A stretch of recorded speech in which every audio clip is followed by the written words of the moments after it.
আকাশবাণী কলকাতা জেলার চিঠি পুরুলিয়া থেকে পাঠিয়েছেন আমাদের সংবাদদাতা অনির্বাণ বন্দ্যোপাধ্যায়। লোকসভা নির্বাচনে রাজ্যের অন্যান্য অংশের পাশাপাশি পুরুলিয়াতেও জমে উঠেছে নির্বাচনী প্রচার। জেলায় পুরুলিয়া পূর্ণাঙ্গ আসন ছাড়াও বাঁকুড়া এবং ঝাড়গ্রামের আংশিক অংশ রয়েছে। আগামী 25শে মে ষষ্ঠ দফায় ভোট গ্রহণ করা হবে পুরুলিয়া আসনে। ইতিমধ্যেই প্রধান রাজনৈতিক দলগুলি তাদের প্রার্থীদের নাম ঘোষণা করেছে। বিজেপির তরফে প্রার্থী হয়েছেন বিদায়ী সাংসদ জ্যোতির্ময় সিং মাহাতো। তৃণমূল কংগ্রেস থেকে প্রতিদ্বন্দ্বিতা করছেন প্রাক্তন মন্ত্রী শান্তিরাম মাহাতো। এছাড়াও কংগ্রেস এবং ফরওয়ার্ড ব্লক থেকে ভোটের ময়দানে শক্তি পরীক্ষায় রয়েছেন প্রাক্তন বিধায়ক নেপাল মাহাতো এবং ধীরেন্দ্রনাথ মাহাতো। দলীয় প্রার্থীর হয়ে নির্বাচনে জনসভা করে গেছেন তৃণমূল কংগ্রেস নেত্রী মুখ্যমন্ত্রী মমতা ব্যানার্জি। গত 7 এপ্রিল হুড়ার লোধুরকা শিব মন্দির ময়দানে এই জনসভায় তৃণমূল সরকারের সময়ে উন্নয়ন নিয়ে দীর্ঘ বক্তব্য রাখেন তিনি। তুলে ধরেন পুরুলিয়ায় শিল্পায়নের কথা। অন্যদিকে বিজেপির পক্ষ থেকেও সমানে আক্রমণ শানানো চলছে রাজ্যের শাসক দলের বিরুদ্ধে। রাজ্যে কোনো উন্নতি হয়নি বলে দাবি করা হচ্ছে পদ্মের তরফে। সাধারণ নির্বাচন নিয়ে জেলার প্রশাসনের তরফে চলছে চূড়ান্ত প্রস্তুতি। ইতিমধ্যেই জেলার রাজনৈতিক দলগুলি ছাড়াও নির্বাচনের সঙ্গে যুক্ত অন্যান্য সংস্থাগুলির সঙ্গেও বৈঠক করেছেন প্রশাসনিক কর্তারা। জেলায় নির্বাচনের বিজ্ঞপ্তি জারি হবে 29 এপ্রিল। মনোনয়ন জমা দেওয়ার শেষ দিনও 6 মে। প্রার্থীপদ প্রত্যাহারের শেষ দিন 9 মে। জেলায় এবার মোট ভোটদাতা সংখ্যা 23,89,276।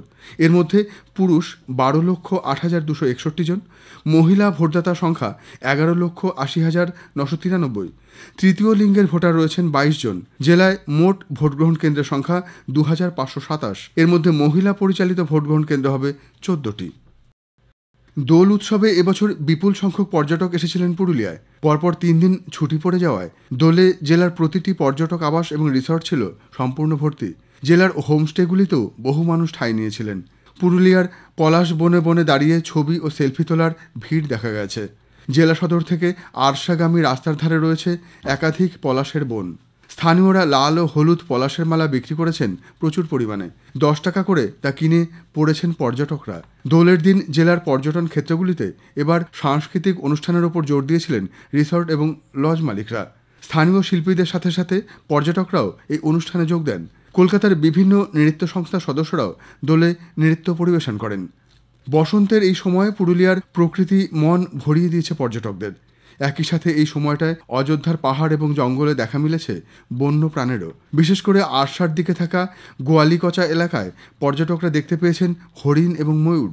এখানে দোলের সময় উত্তর 24 পরগনার হাবড়া থেকে দল বেঁধে পুরুলিয়া আসেন রুবি ঘোষ। তিনি এবং তার সঙ্গে থাকা অন্যান্য সদস্যরা গোয়ালিকচা এলাকার পাহাড়ে হরিণ দেখতে পেয়েছেন। মাধ্যমিক পরীক্ষার্থী পুবালি ঘোষ বন্যপ্রাণের ছবিও তোলেন। এ প্রসঙ্গে এলাকার বাসিন্দারা বলেন, ময়ূরের সংখ্যা আগের তুলনায় অনেক বেড়েছে। এজন্য ওই এলাকায় ময়ূর দেখা খুব সাধারণ ব্যাপার। তবে হরিণের দেখা পাওয়া যথেষ্ট ভাগ্যের ব্যাপার। এবছর হরিণ অনেকেই দেখেছেন। লাল ছোট আকারের শেয়াল, খরগোশ এবং নেকড়েও পাহাড়ে বেড়েছে বলে মত স্থানীয়দের। পর্যটন ব্যবসায়ীদের কাছে এ খবর যথেষ্ট উৎসাহব্যঞ্জক। তাদের মতে এখানে জঙ্গল সাফারি শুরু করা গেলে তা পর্যটকদের কাছে দারুণভাবে গ্রহণযোগ্য হবে।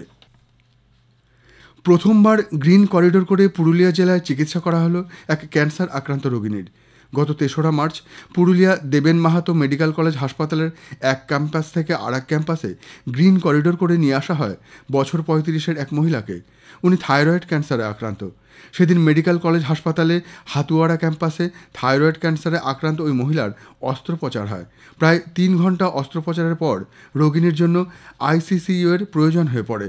হাতুয়ারায় নতুন ক্যাম্পাস থেকে প্রায় 6 কিলোমিটার দূরে মেডিকেল কলেজের সদর হাসপাতাল ক্যাম্পাসের আইসিসিইউ আরও উন্নত হয়। সেখানে তড়িঘড়ি তাকে স্থানান্তরের প্রয়োজন হয়ে পড়ে। সেই মতো প্রশাসনকে জানানো হয়। হাতুয়ারা থেকে সদর হাসপাতালের মাঝে রয়েছে এক লেভেল ক্রসিং। এছাড়াও গোশালা মোড়ে জ্যামের সমস্যা রয়েছে। গ্রিন করিডোর করে আগে থেকেই ট্রাফিক পুলিশ পুরো রাস্তা অ্যাম্বুলেন্সের জন্য ফাঁকা করে দেয়। পাইলট কার দিয়ে মাত্র 10 মিনিটের মধ্যে সদর হাসপাতালে নিয়ে আসা হয় অ্যাম্বুলেন্সটিকে। জেলার চিঠি শেষ হলো। পুরুলিয়া থেকে পাঠিয়েছেন আমাদের সংবাদদাতা অনির্বাণ বন্দ্যোপাধ্যায়।